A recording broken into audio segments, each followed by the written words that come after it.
¿Cómo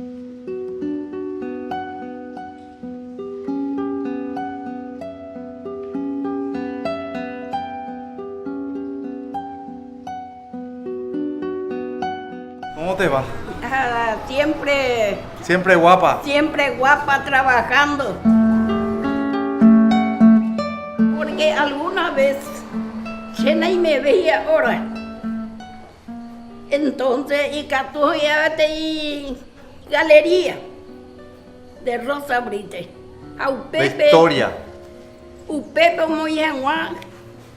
Entonces con Chidimba hemos ya con oye esa agua la momo paja. La historia de Rosa Brite.